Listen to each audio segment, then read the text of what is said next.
जय श्री कृष्णा दोस्तों। आज की कहानी का शीर्षक है स्वर्ग का दीपक, स्वर्ग का दिया।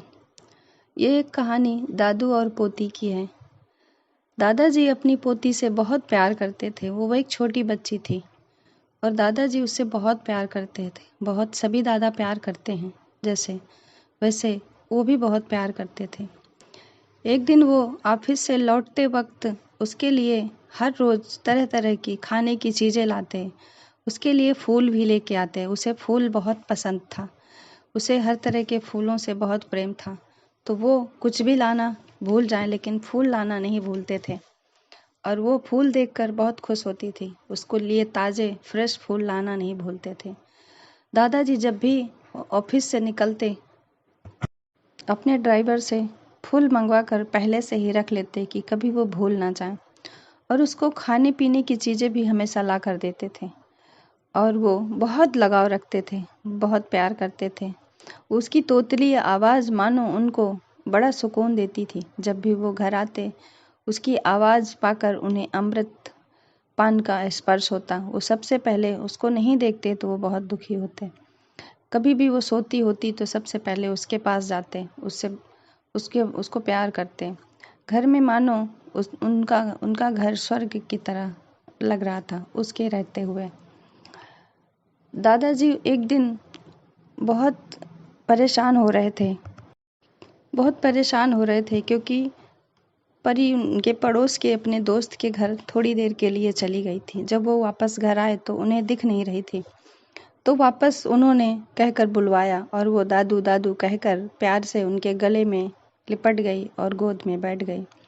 फिर बहुत अच्छे दिन चल रहे थे। बहुत अच्छा घर में माहौल था। हमेशा खुशी का माहौल रहता और अच्छे दिन होते हैं ना, अच्छे से अच्छे दिन होते हैं। उनके भी अच्छे दिन थे।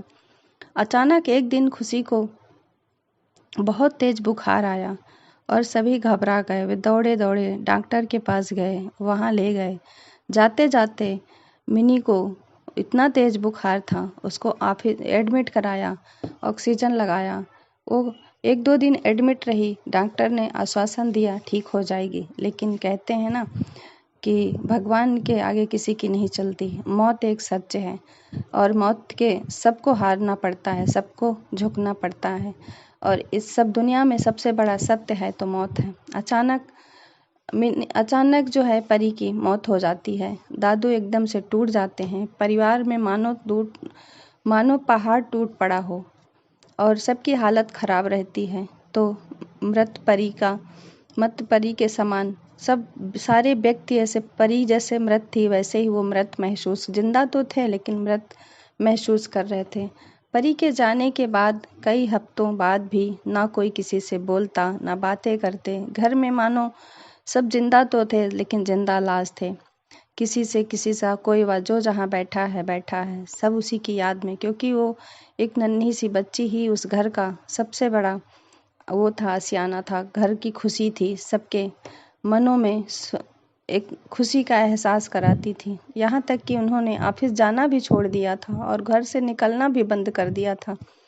आस पड़ोस के लोग और रिश्तेदार उन्हें बहुत समझाने की कोशिश करते, पर वो किसी की नहीं सुनते। उनके मुख से बस एक ही शब्द निकलता, परी। परी एक दिन ऐसे ही बारे में सोचते सोचते लेटे थे वो, और सोचते ही सोचते उनकी आंख लग गई और उन्हें एक स्वप्न आया। उन्होंने देखा कि स्वर्ग में सैकड़ों बच्चियां परी बनकर घूम रही हैं और उनकी घूम रही हैं। सभी सफ़ेद कपड़ों में, सफ़ेद पोशाक में वहाँ पर घूम रहे हैं और साथ में वहाँ पर सभी बच्चियों के बीच में उनको उनकी परी भी दिखाई दी। और साथ में वो सब बच्चे, जितने भी बच्चियां थीं, सब हाथ में दीपक लिए थीं, एक दिया लिए थीं। और उसने देखते ही देखते दादा बोले, परी मेरी प्यारी बच्ची, सभी परियों की दीपक जल रही हैं, पर तुम्हारी क्यों बुझी हुई है? सभी के दीपक मैं देख रहा हूँ, सभी के जल रहे हैं, बट तुम्हारा बार बार बुझ जाता है और अभी काफ़ी देर से तुम्हारा दीपक बुझा हुआ है। तुम इसे जला क्यों नहीं लेती? परी बोली, दादू। तोतली आवाज़ से उसी तरह वो फिर बोलने लगी, दादू मैं तो बार बार दीपक जलाती हूँ, पर क्या करूँ? आप लोग इतना रोते हो, खासकर आप बहुत रोते हो। आपकी आंसुओं से मेरी दीपक बुझ जाती है। मैं कितना जलाऊं? सबके दीपक जल रहे हैं, देखो मेरा भी जलने दो। आप लोग इतना मत रो, आपके आंसुओं से मेरा दीपक बुझ जाता है। ये सुनते ही दादू की नींद टूट गई। उन्हें अपनी गलती का एहसास हो गया। वे समझ गए कि इस तरह से दुखी रहने से उनकी परी, उनकी बेटी, उनकी बच्ची खुश नहीं रह सकती। वह पुनः सामान्य जीवन की तरफ बढ़ने लगे और खुश रहने लगे। इतना आसान नहीं होता, लेकिन उन्हें खुश रहने का एक मकसद मिला कि मैं खुश रहूँगा तो मेरी परी भी खुश रहेगी।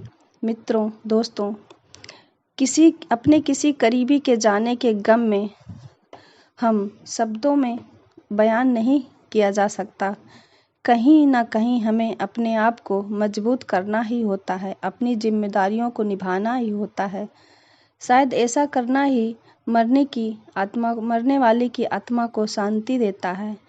इससे कोई संदेश नहीं कि जो हमसे प्रेम करते हैं वे हमें खुश ही देखना चाहते हैं, अपने जाने के बाद हमें दुखी नहीं देखना चाहते हैं, और वो जहाँ भी जाएं वहाँ खुश रहें। हम सबके इतना आसान नहीं है कि समझाना अपने आप को और उस जगह पे समझना, लेकिन ये करना बहुत ज़रूरी होता।